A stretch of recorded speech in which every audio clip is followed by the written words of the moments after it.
Hello and welcome back to Pitch Perfect, Haters TV's women's football show. I'm joined in the studio by Jamie Spangher and Ishan Shah. We've got an exciting show ahead, looking back at the FA Cup semi-final results. We'll also be looking at the March WSL Awards of the month, the winners, and we'll also be doing a few awards of our own, looking at some bright Lionesses to look out for and some, who was your player, your signing of the season, sorry, I should say. Let us know in the comments. We've also got a poll running as to who you think is going to win the FA Cup. Of course, we now know our finalists are Chelsea and Manchester United. We've got some votes going already. I think Chelsea are just about in the lead, but let us know. Get your vote in. We'll turn straight to our first FA Cup semi-final, and it was another win for Chelsea. Chelsea beat Liverpool 2-1. It was a great game. Aggie Beever-Jones scored that winner. A Chelsea fan scoring, getting Chelsea to Wembley is what dreams are made of for her. Ishan, you were there. Give us your take on the match.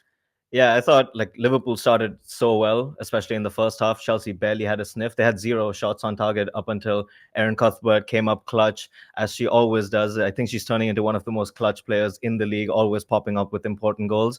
But the show was, all about Aggie Beever-Jones. And even before her goal, she was one of my players of the match. She was just so dangerous throughout. And that goal was just the icing on the cake. I can't even imagine how it must feel for her as a Chelsea fan to put Chelsea through to the FA Cup finals, playing at Wembley as well. She spoke about that as well. But I think she's been so important for Chelsea. She's still only 21 years old, and she's Chelsea's top scorer this season already. She scored her 25th goal, the one against Liverpool. That was her 25th goal since, kind of really breaking through last season. So, her goal contributions every time she started, every time she's come off the bench, she's always producing goals and assists.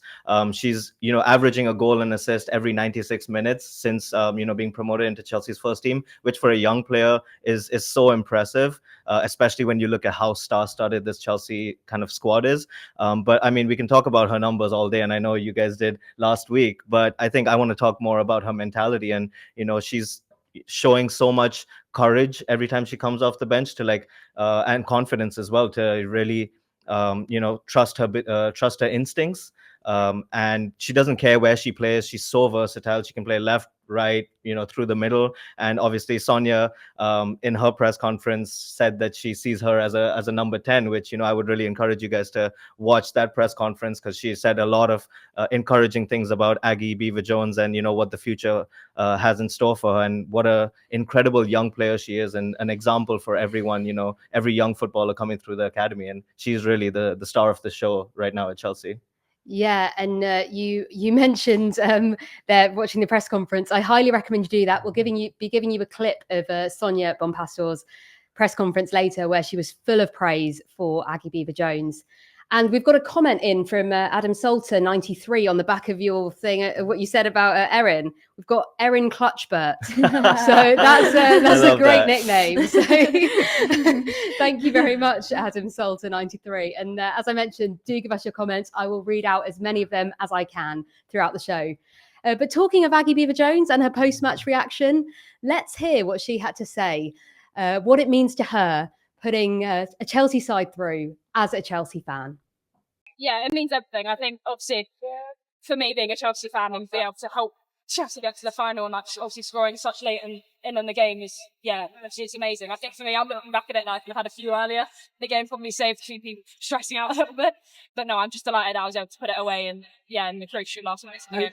I've not even stepped foot on Wembley yet. So hopefully, that's the aim. Obviously, for me, it's such an incredible stadium. I've been on the bench a few times, and obviously to hopefully potentially win the FA Cup to Wembley would be huge for us. And the full house, which will make a huge difference too. Yeah, definitely. I think even today, the fans giving us that final push until the end, it has such a massive impact. It's the little push that sometimes you need again. Well done.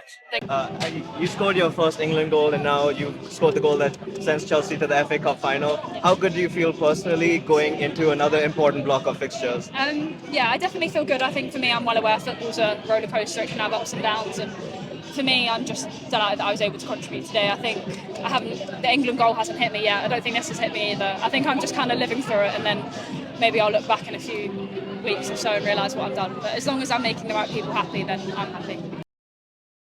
Amazing to hear from Aggie herself there post-match. And the music was really blaring, a real party atmosphere there at Kingsmeadow, and I don't blame them. Another final for them to look forward to there. We, of course, saw Chelsea sign Naomi Girma, the most expensive signing in women's football history, in January. And she only played half of a match so far. Went off with an injury. We've not seen her since. She is hopefully going to be back ahead of the Champions League match this weekend, Sonia said. So I think we're all hoping to see a bit more of her. But Jamie, what do you think she might add to an already brilliant Chelsea side?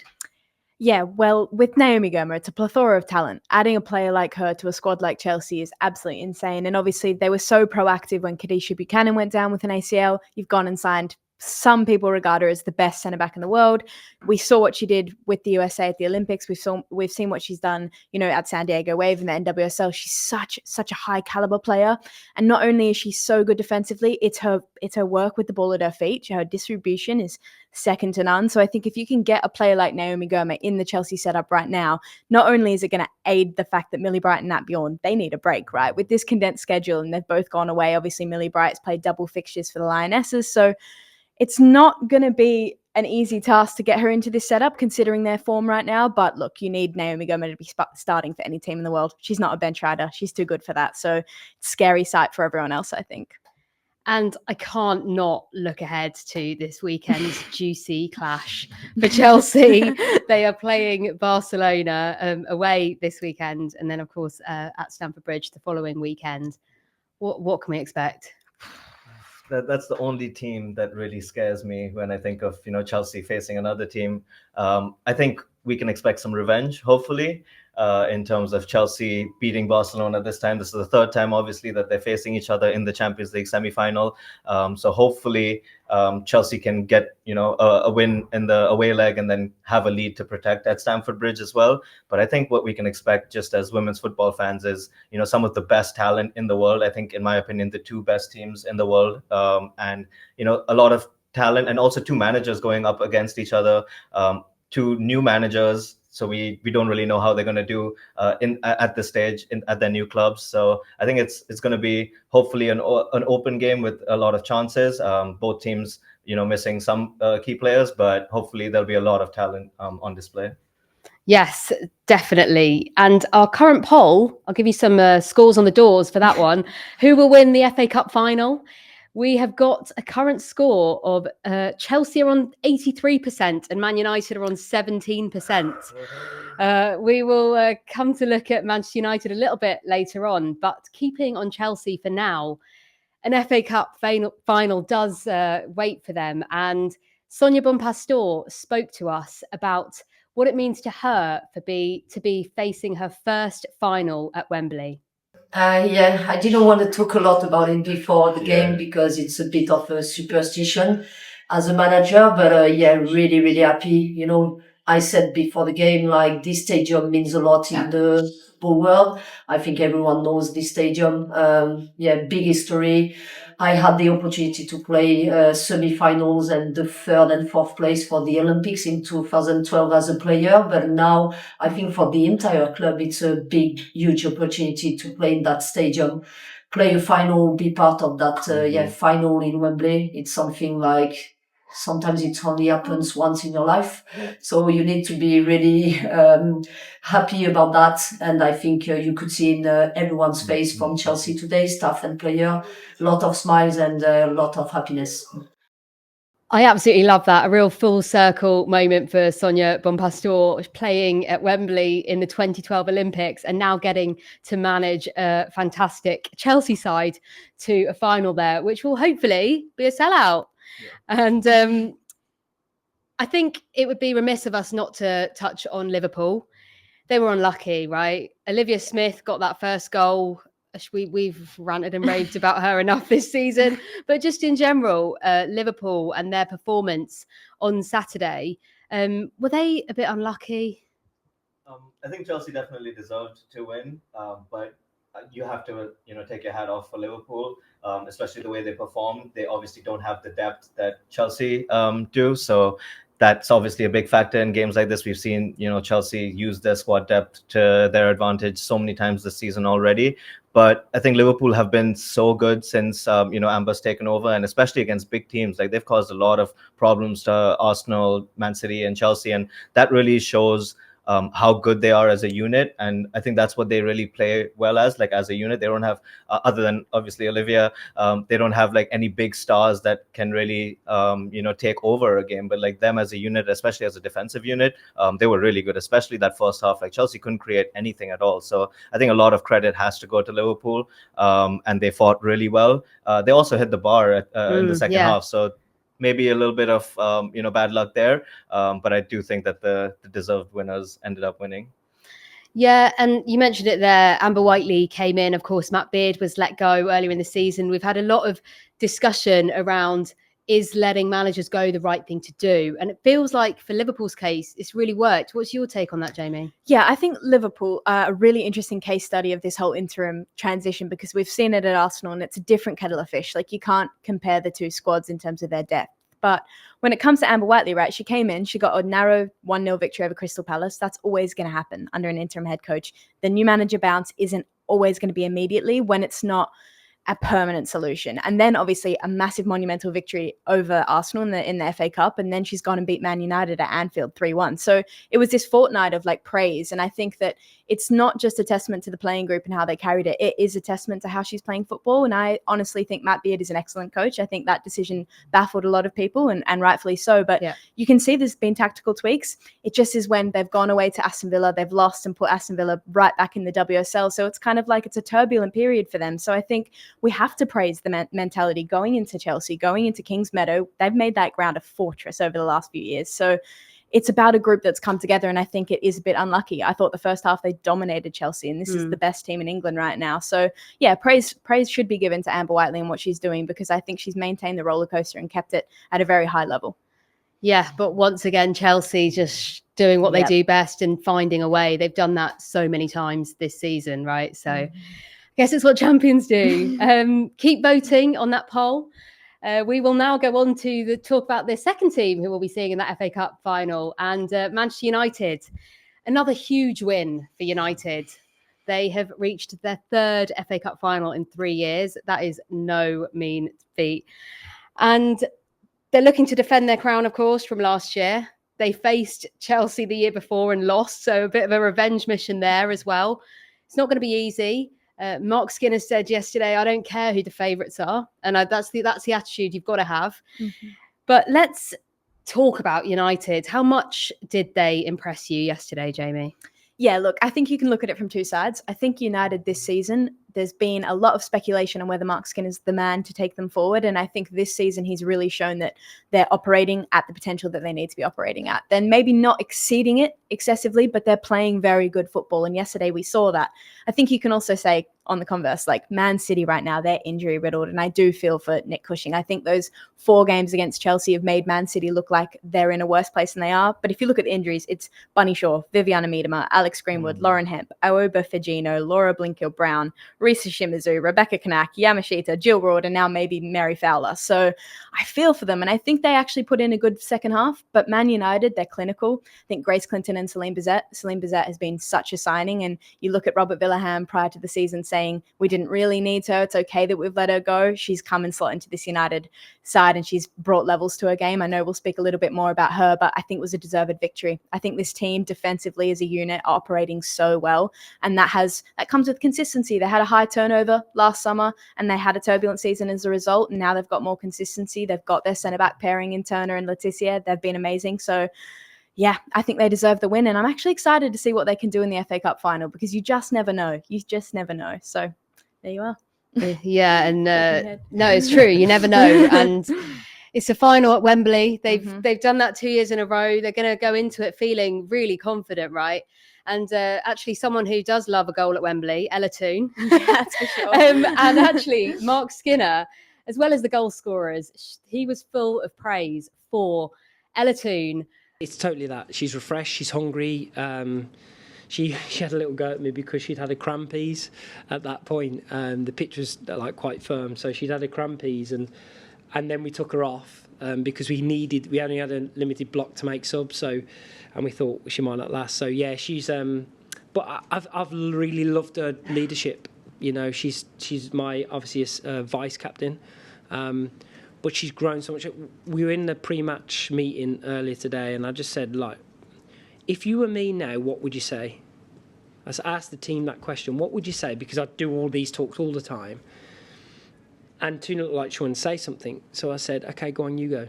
And she just said that we are a family, and that is the difference between us and other teams, is that when it needed to get dark, we are in it together. And I think not only does she love this club, it's her club, but the growth she's made as a leader is probably why you're seeing leadership traits still on the field, and she's only getting better. I want a team talk from Ella Toone like that one yesterday. That sounded pretty epic. And yeah, she really does embody everything that Man United are about. Let's talk about Marc Skinner. He has had his contract extended to 2027, June, with the option to extend for another year. He has had a lot of criticism come his way, but this is a move with some intent. What are your thoughts on that, Jamie? Yeah, I think for Marc Skinner, in his perspective, it's that kind of dreaded 2-year option with a third contract that Jonas Eidevall, Gareth Taylor, they both got. And it's kind of like those head coach contracts, you never know, but we've seen what Man United's backroom staff are. I think Man United and I think Marc Skinner this season have really, really done well. I think they've been completely solid. They're 7 points clear of that Champions League spot right now. They're in an FA Cup final. Look, I think when we talk about Man United, we need to speak about them for hours because there's so much to analyze. I think this season, if you look at it in isolation, they've done really well with who they have. I truly believe that if you look at their squad compared to the squads of Chelsea, Arsenal and Man City, they're doing well to be there, considering what their depth is in comparison to these other teams. And I think when you look at Marc Skinner, the last year, I understand it was a turbulent year, but you need to put it into context, right? The summer before, Alessia Russo, Ona Batye, these players left on a free transfer. They've lost starting players, world-class players for free transfers. They've then had to go have a high turnover squad. They've changed their mainstays. Their starting 11's completely different. Then Mary Earps and Katie Zellum leaves. You've got a 22-year-old captaining the side right now in May Letizia, and she has done an exceptional job. She hasn't put a foot wrong. And I think that goes to Marc Skinner. It was his decision to give her the armband, and I think that's backed into the intent of where this club's going. And he's said for weeks and weeks and weeks, we want to make this a young team that are going to succeed in the future. And that's what he's doing, right? Celin Bizet's 22, Grace Clinton's just turned 22. They've got Fallon Tullis-Joyce, May Letizier's 22, Jade Rivier's something like 24. This is a young squad. So I think he's doing the right thing. And I understand the criticism, and that comes from outside noise. The players are saying, past players are saying they're not comfortable. They haven't had a great experience. That's completely valid. And I think we need to speak about that as well. However, from a performance point of view this year, I think Man United are exactly where they need to be. Yeah, and he does seem to attract a fair amount of criticism, even when he is performing. And actually, there's a great bit in his post-match press conference. If you go and check that out on our YouTube channel, at the end, he has a real joke with the journalists around around a bit of the stick that he sometimes gets. So yeah, definitely recommend you guys go and watch that in full online. Ishan, what's your take on it? Time for some criticism, right?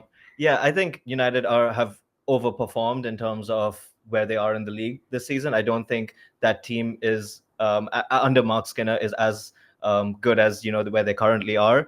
I don't think Marc Skinner is as good to lead that team. I was pretty surprised when he was given the contract extension. But I will say they have the best defense in the league, and he's done really well with that defensive unit. I guess my biggest criticism of him is that in the big games, United just don't look like they're gonna really trouble an Arsenal or a Chelsea. Obviously, we have to caveat the Man City win with the number of injuries that Jamie listed out. But when you think of Chelsea beating Man United 6-0 at Old Trafford, and just all of the other games that Chelsea and Arsenal have kind of taken points off United, like they're never going to be serious title challengers unless they really fix that issue. And I think the upcoming fixtures that they have, this is where we really see, is Marc Skinner good enough? Is this United side good enough? Because they have a really good West Ham team that they're facing away from home coming up next. Man City again, which again, a very depleted squad. They'll probably get through that. But then they have Arsenal at the Emirates, which is, their fortress.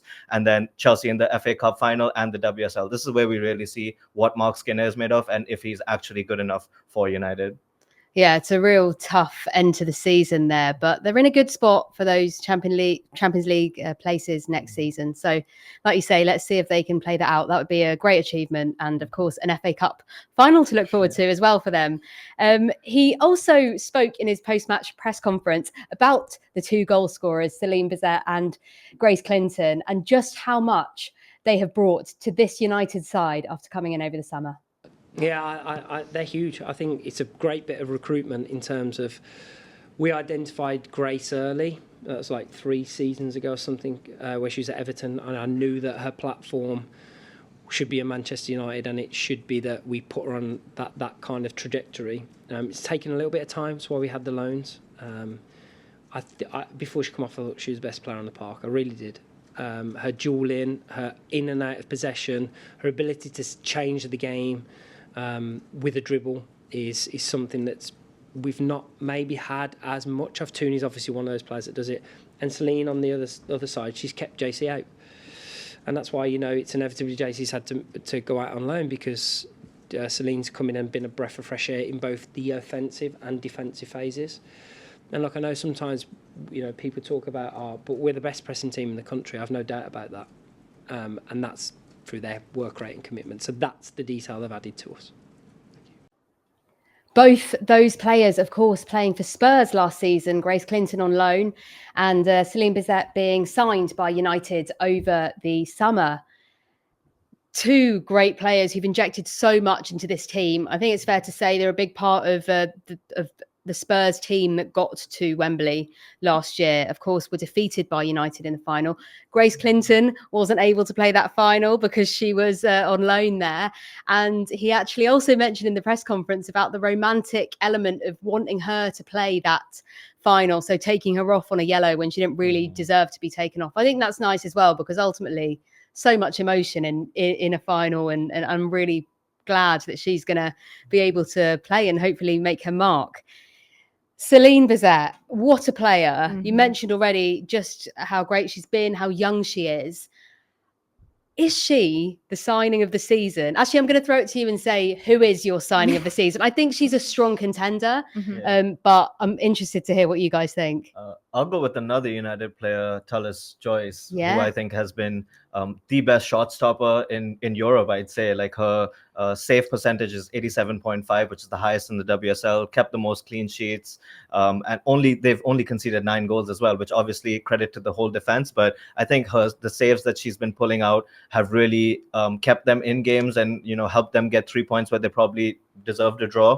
And that's the kind of goalkeeper that you need. I still think Hannah Hampton might be a better overall goalkeeper in terms of all the different things that she brings. I'm sure you think Hannah Hampton's a better goalkeeper, yeah. But Tullis Joyce has been absolutely incredible and best shot stopper in the league by far. Yeah, and I think as well, credit to the management, the recruitment there, because everyone couldn't believe that Mary Earps had gone and who's going to replace her. And actually, like you say, she's been brilliant. And yesterday as well, kept her side in it. I know City didn't offer that much, but had she not made those phenomenal saves, who knows what happens after that. So yeah, great choice. Jamie? I'm going to go Mariona Caldente. I think it's hard to look past her. I think her quality at Barcelona, we knew what a complete footballer she was. And she's obviously come over to Arsenal, and to sign a player like her for £0 Great British pounds is great business to be able to entice her to the club. And she's been phenomenal. Not only has she been, good on the wing, she's been good in the 10, she's been thrown back into the deep 8 and the pivot. So she's so versatile, and she's such a leader in that way that she's such a good footballer. She leads and she raises the levels. 7 goals, 4 assists in the WSL and in the Champions League. Again, like, she's a player that's done it. She's won it. So I think she's just raising the levels at Arsenal. And when you can do that, you're a phenomenal footballer. So it would have to be Mariona for me. Another great shout. And actually that's interesting because Jonas Eidevall was another manager who got criticism for letting Miedemar go, and of course came out and said he wouldn't have been able to sign Caldente if he hadn't let Miedemar go. So maybe a bold, maybe the right choice. And there you go. I've got a few comments before we move on. I've got Charles Hamu Tenya saying, it is revenge all over. This is with regards to Chelsea, I assume. It is revenge all over. FA Cup final, semis with Barca. We are ready for them. The sky is blue. Then we have Hope Robo say, if Chelsea do the treble, that will become the expectation every year. Do you think they could keep it up season after season? Other clubs could try sign big players, but surely those players would only want Chelsea. Interesting. And Adam Salter, 93. Thank you so much for watching, Adam, and appreciate all your comments. If Matt Beard won Manager of the Season last season, Marc Skinner has to be in contention if Man United retain the FA Cup and get Champions League football. Agree. Yeah, fair comment. Okay, well, before we move on to City, I've just got a nice little fun clip from Grace Clinton earlier in the season. I spoke to her. I asked her a few things. One of the things I asked her was what her favourite meal is. What do you reckon her favourite meal is, guys? I feel like she'd have a rogue like beans on toast or something. I feel like she'd be weird like that. Well, let's find out what her favourite meal is and what the dressing room at Man United is like. Ooh, a big roast dinner. And what's the best thing about the dressing room at United? The best thing about the dressing room, it's quite fun. I'd say you have big characters. There's loads of fun, and some people try and dance. Are you a dancer? No, not me. Who are the dancers? You have Celin, you have Mallard, Toone, Millie maybe, but they're not that good. Can we expect some dancing after some goals this season? Hopefully, if there's loads of goals, yeah. Yeah. Well, let's see if there is some dancing at Wembley after the FA Cup final. Grace, I want to see you dancing if United win. We've got to move on to talk about Man City. It's not been a great season for them. Of course, they've had these horrific injury troubles. It's going to be a trophyless season. Them being knocked out means that. And before we go into talking about them, I'm going to cut to Nick Cushing, who spoke about his team's disappointing performance and a trophyless season for City. Yeah, it's really tough to take personally because, this is way below the level that our fans deserve. The result against our rivals is painful, but I think the first 30 minutes is the most disappointing part because I don't think we competed. Now, in the sense of trophies, it is over, right? We can't win a trophy. We can mathematically still get in third place. And I said before the game, I think for us, we have to win out now. It's dead simple. We have to win every game. And if we win every game and Manchester United slip up with a difficult finish, we've got a chance. That means we have to win in front of our fans and play better. We have to go and win in Old Trafford. And, you have to embrace the real pressure and the real responsibility of that. And, I said before the game, it's going to be a difficult game, this one. And, you have to be able to absorb pressure and fight through it. And that'll be no different in the next 4 games. A really tough season for Man City. And as Cushing says there, they are going to need to win everything and hope that other teams don't. Just a quick yes, no. Are they going to get Champions League places this year? Too many injuries. Don't think so. They're too far behind United as well. Even if I mentioned United's tough fixtures, even if they slip up, I think the gap is just too big. Yes. Well, there you go. We shall see. Before we move on, we mentioned their signing of the season. We would love to hear your signing of the season. I've got a comment from Ubby who says Sandy Baltimore is the signing of the season. Another great shout. So yeah, please do let us know in the comments who you think your signing of the season is. Okay, we're going to move on. We've got the WSL monthly awards for March. We saw Renee Sleggers win Manager of the Month for the back-to-back. She won February and March. Deservedly so, 100% win record for March.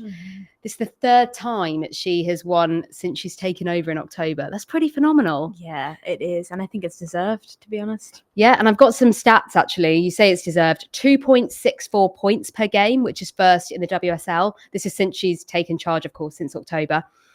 12 wins, joint first. 45 goals scored, first.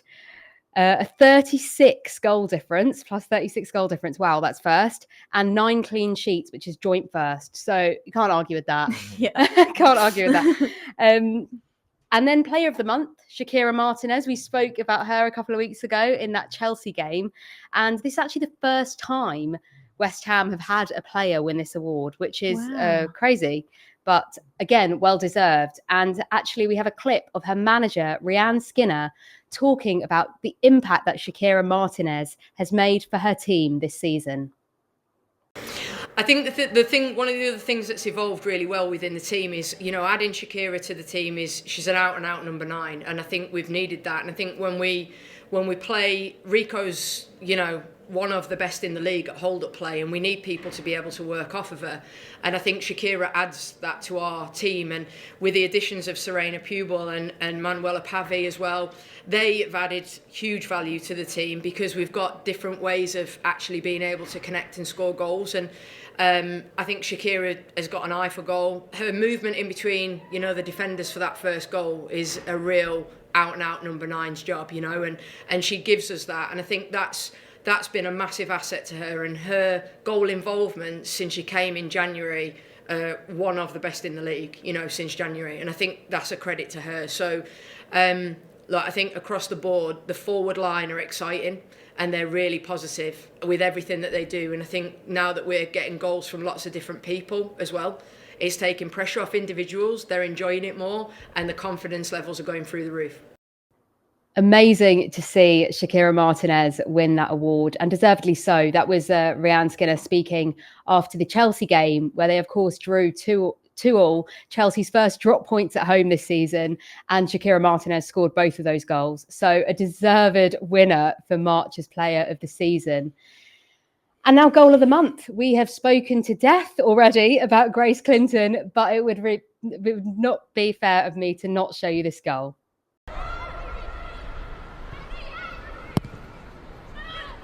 Byings. One back by Grace Clinton. Oh, and she spotted D'Angelo off a line! Play to the whistle, Grace Clinton played on. And that's a really ingenious finish from Grace Clinton. Surely all 3 points secured now for Manchester United. They lead by 3-0. A worthy winner, I'm sure you will agree. And in that break while the goal was showing, Ishan just said, she's the United player that scares me. So there you go. You heard it here first. Now, we've mentioned Aggie Beever-Jones and Grace Clinton, 2 bright sparks for the Lionesses. I have to mention Michelle Adjeman again. We spoke about her last week and we weren't sure whether she'd get minutes. She got a bit more than minutes. Yeah. First 2 touches and she's got a goal from that. Yeah. Wow. What a talent. Mm-hmm. So those 3 amazing stars of the future, well, present and future, to be honest. I want to add another player who we've mentioned today, Maya Le Tissier, Man United captain. 4 incredible English players. I want to hear from you, who out of those guys do you think has the most potential to be, you know, up there with the future Lionesses? I honestly think all 4 of them. I think the one issue I have with Maya Le Tissier right now is Sarina Wiegman doesn't really see her as a part of the plan. And I think we saw Lucy Bronze getting 180 minutes in that international break at right back. Sarina views Le Tissier as a right back. So I'm a little bit shaky on whether she trusts her yet, but I think that comes with time, right? She's 22. She's dominating the WSL. I think Michelle Adjeman, you're 18 years old. You're taking 2 touches to put that top bins. Like, that is unbelievable. And I think she's probably the only natural number 9 that England have coming up under Alessia Russo. So she's going to be in the squad no matter what. Like, she doesn't really have to fight for that. She's going to be a star, but it's really only her as the only natural number 9. And I think Clinton and Beever-Jones are just in with the kind of crowd of being so many players in those positions. But again, they're going to be great. But I think Le Tissier will be a long-standing player for England. And I think Adjeman will be the number 9 for years to come. I am going to ask you for one name, though. If you have to pick a fave out of those 4. I'll go Adjeman just because she's young. Yeah, nice. I think so, yeah. I really rate her as well. I think also, I mean, the last time England won the Euros, their 3rd striker on the bench was Beth England, who obviously didn't play a single minute in the tournament, but Sarina opted for the more experienced option. I think this time we might see her go with, rather than going with the experienced option, going with giving someone experience. And, you know, you never know, 5 minutes off the bench, like we saw what she could do in 41 seconds, let alone 5 minminutes. So I think that could be really interesting. And also her at Brighton, the way she's been, you know, developing as a forward, and in the modern age, like the complete striker needs to be someone who can go out wide, hold up play, work on their 1v1 game and stuff like that. So she's really showing a lot of those traits. In terms of the Lionesses, I think Grace Clinton might be my top pick for that, just because of how important she is currently with Georgia Stanway being out injured. And like, I think this is a tournament, the upcoming Euros is one where she can really just go to the next level and, you know, establish herself as a Lioness for the years to come. Yeah, I mean, exciting times ahead for the Lionesses, that's for sure. And I think sometimes we forget Lauren James wasn't even involved with the last Euros. So we've got her to, well, hopefully, injury permitting, we can get her back into the squad. And Jess Park, another person who's been in and around the setup and just keeps performing in that England shirt. So exciting stuff. Also, guys, 79 days to go until the Euros starts today. Not that I'm counting. I think I actually will get a countdown here for next week, because I don't know. I mean, I'm sure you're as excited as I am, but I cannot wait. Better than Christmas. Yeah. Agreed. Okay, well, we're going to move on to another segment now. We've got a bit of a, we're going to go for, haven't got a name for this segment yet. So I'd love to hear your comments if you can come up with a name. It's going to be a bit maybe of a funny segment, something funny a manager said or a player said, and we're going to play on it a little bit. So I want to show you the clip first, and it's Sonia Bompastor explaining her love of chocolate.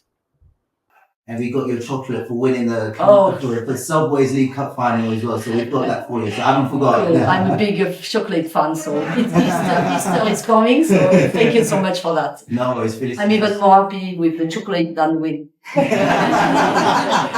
both. Congratulations. Thank you. That all came about. A reporter, David, we know David well. Shout out to David. He promised Sonia Bompastor some chocolate if Chelsea won the League Cup final, which of course they did. And he delivered her with that chocolate on Saturday's match. So we heard there, Sonia Bompastor loves chocolate, and she might even like chocolate more than she likes winning. Well, I don't blame her. Yeah. It's, of course, Easter coming up, so lots of chocolate to look forward to. So this little segment, it's a bit of a fun one. I'm going to ask you if football players were chocolate bars. Okay, so I'm going to give you a chocolate bar, and I want you to tell me who the football player is. And we're only doing Chelsea and United players, right? Yeah, we are. We're going to do Chelsea and United players for an FA Cup final edition. So, first one, I've got a Mars, which I would describe as reliable and classic. So, who's your Mars bar?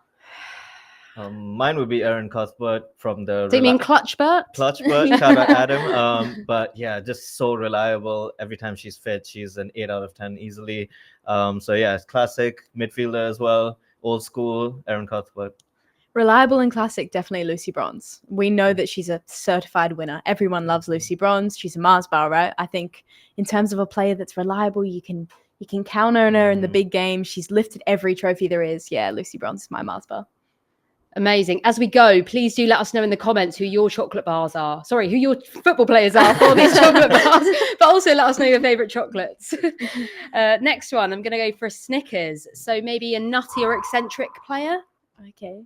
Do you want to go? You go first. Yeah, you can go this time. Okay, I'm going to go Ella Toone.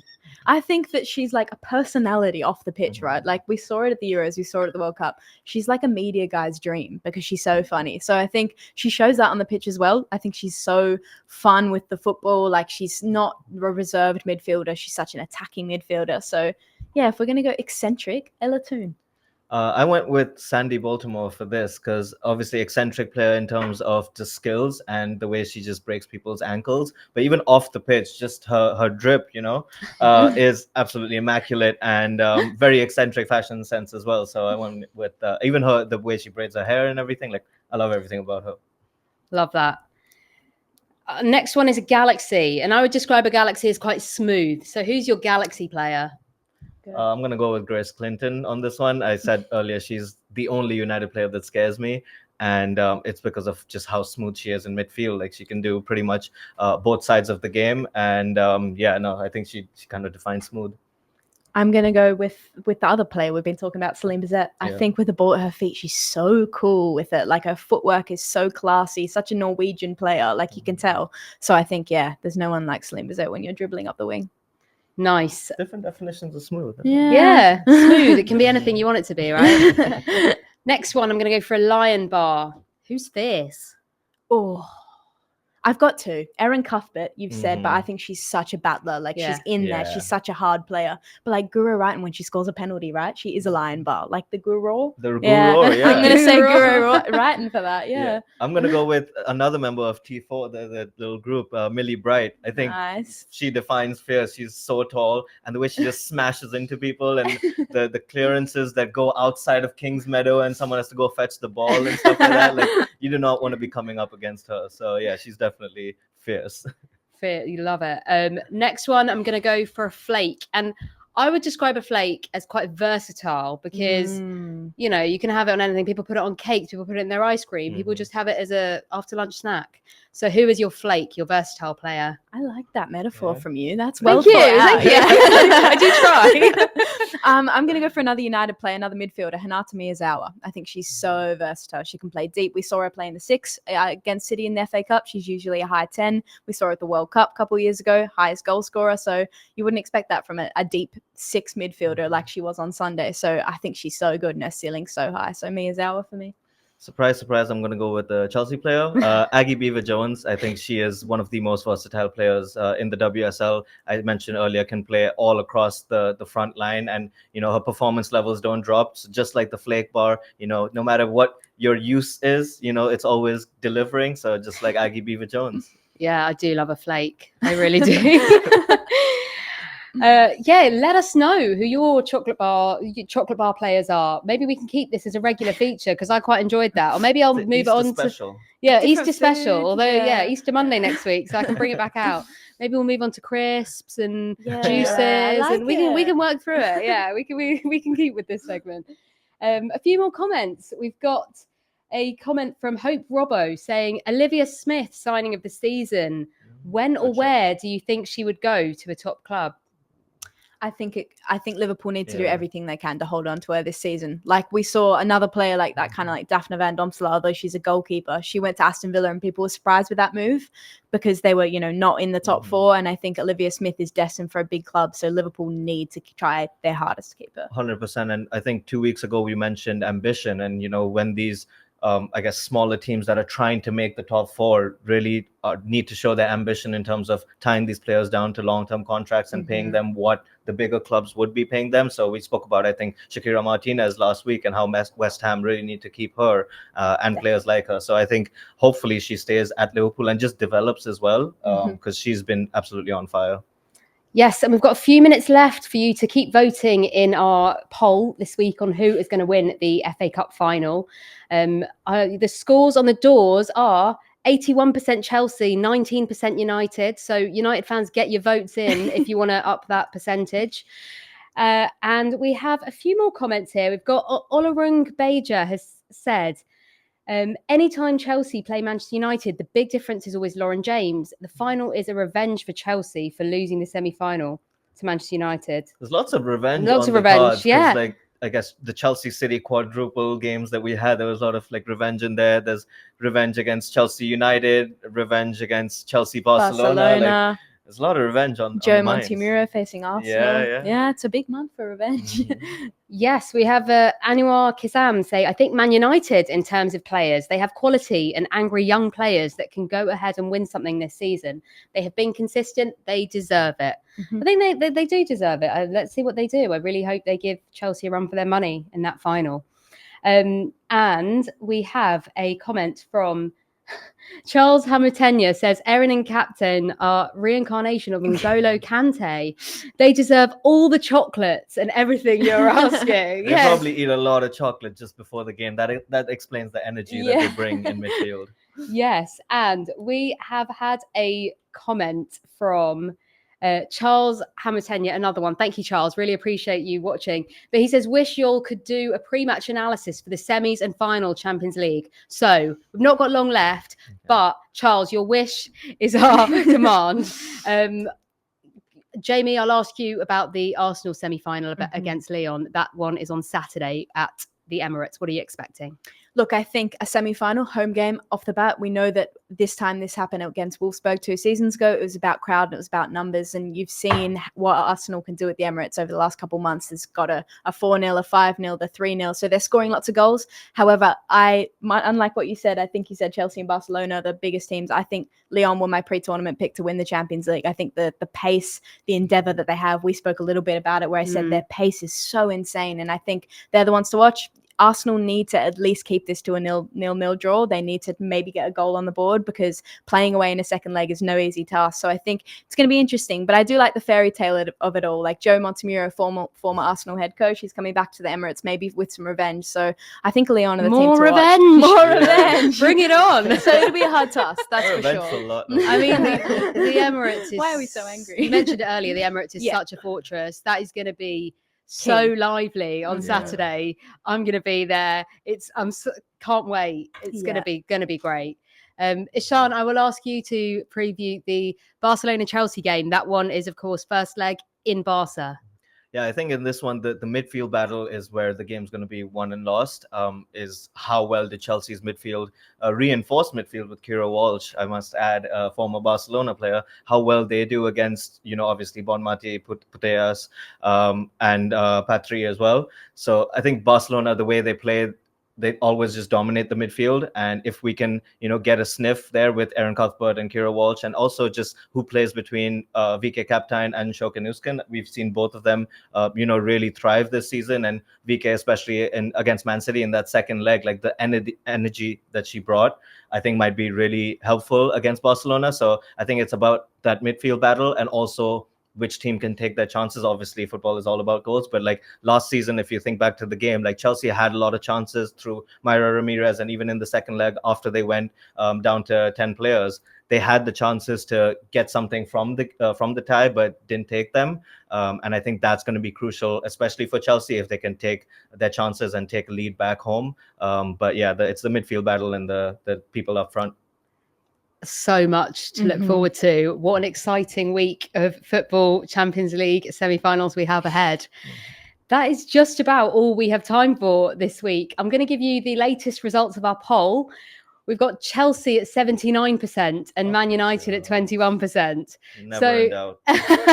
So yeah, you guys clearly think Chelsea are going to win that FA Cup final. But let's see. Thank you so much for watching. And next week, we will, of course, be reviewing those Champions League semi-finals. So make sure you don't miss it. In the meantime, please do get involved in the conversation across all our social media channels on YouTube, Instagram, Twitter, TikTok. Have I missed any? All of them. Wherever you want to engage with us, we'll be there. We'd love to hear from you. What more content do you want? How do you want us to use these shows? Any more fun segments that you want to see? We would love to provide that and be your hub for women's football. So make sure you join us next week, 4 p.m, same time, same place. Thank you for watching.